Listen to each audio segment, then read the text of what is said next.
इसको अंग्रेजी में हम लोग कहते हैं स्कार्प वेलोसिटी।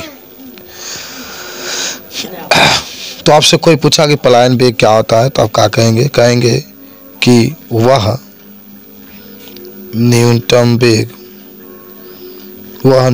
वेग जिससे किसी वस्तु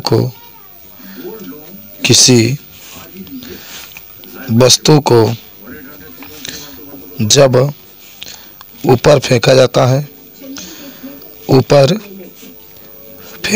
है और वह वस्तु पृथ्वी के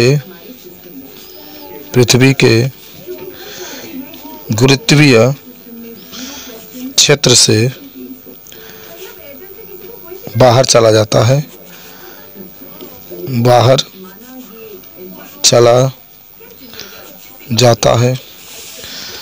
तथा पुनः वापस लौटकर नहीं आता है तो उसे पलायन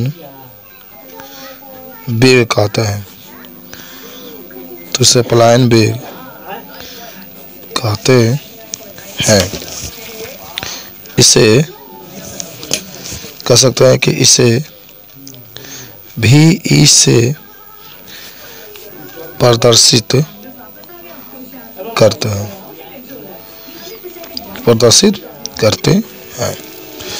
देखिए, आपको हम एक चीज बता दें कि इसका जो मान होता है पलायन वेग का मान 11.2 किलोमीटर प्रति सेकेंड होता है। यानी एक सेकेंड में वह 11.2 किलोमीटर का दूरी तय कर लेगा। यानी आग झपकते ही जो पिंड होगा, अगर 11.2 किलोमीटर प्रति सेकेंड की रफ्तार से या इससे अधिक रफ्तार से फेंका जाएगा तो पृथ्वी के गुरुत्वीय क्षेत्र से बाहर चला जाएगा तथा फिर पृथ्वी पर वापस कभी लौट करके नहीं आएगा। लेकिन अगर इससे कम क्षेत्र पर फेंका जाए तो वह पृथ्वी पर वापस लौट करके आ जाता है। अगर इससे माने 11.2 से कम अगर वेग होगा तो वह पृथ्वी के गुरुत्वीय क्षेत्र से बाहर नहीं जा सकता है। बात समझ रहे हैं? चलिए, अब आपके पास एक चीज बता दें, पलायन वेग के लिए व्यंजक, जो पलायन वेग है इसके लिए हमें व्यंजक स्थापित करना है। तो देखिए, आपको मैं चित्र थोड़ा समझा दूं, आसान है बहुत। यह एक पृथ्वी जिसकी त्रिज्या आरी है, इसका द्रव्यमान यमी है। किसी भी वस्तु को पृथ्वी से ऊपर फेंकते हैं तो कुछ बातें लिखेंगे। माना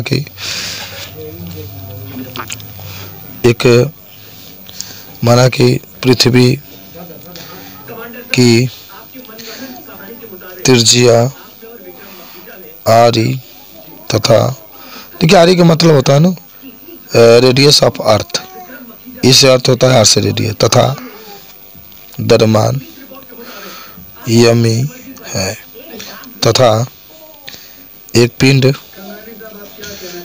को ऊपर फेंका जाता है जिसका द्रव्यमान यम है। अब सुनिए, जब ऊपर फेंकेंगे तो इसका जो गतिज ऊर्जा होगा वह स्थितिज ऊर्जा के बराबर होगा। बात समझ रहे हैं? आपने कहा कि जो गतिज ऊर्जा होगा वो स्थितिज ऊर्जा के बराबर होगा। हम जानते होंगे कि गतिज ऊर्जा का सूत्र होता है 1/2 mv²। लेकिन आप जानते हैं कि आपको इसका वेलोसिटी बराबर सिद्ध करना है तो mv कर लीजिएगा बराबर स्थितिज ऊर्जा, स्थितिज ऊर्जा का सूत्र होता है G_m_E स्मॉल m बटा में यहाँ पर आरी हो जाएगा।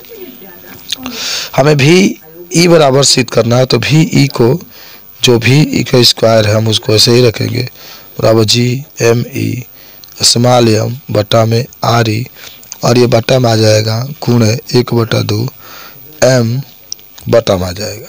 अच्छा, स्मॉल m से स्मॉल m कैंसिल हो जाएगा, अब कुछ नहीं कटेगा, तो भी ई बराबर ये कलनी के अंदर एंट्री कर जाएगा।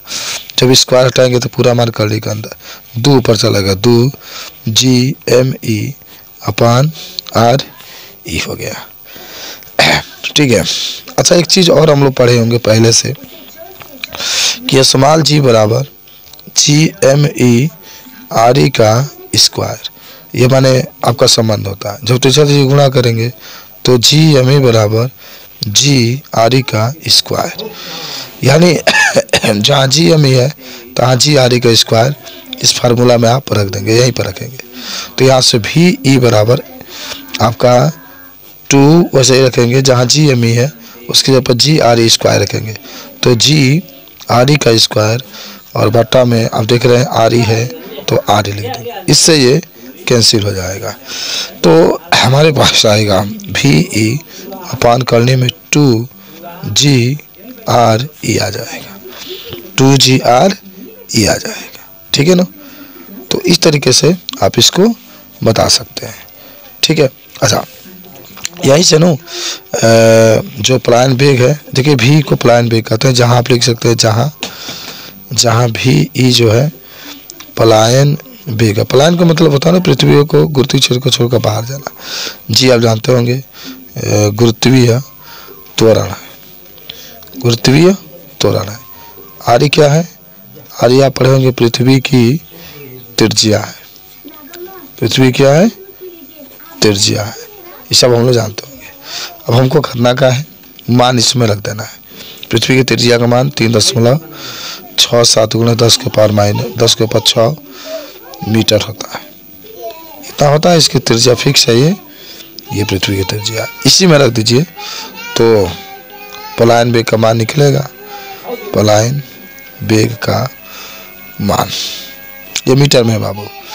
तो लगभग जब इसमें पूरा मान आप रखेंगे इस फार्मूला में 2G_R_E में तो रखते हैं यहाँ पर आई, तभी E बराबर करनी में 2G का मान 0.8 गुणे R_E का मान 3.67 गुणे 10⁻6।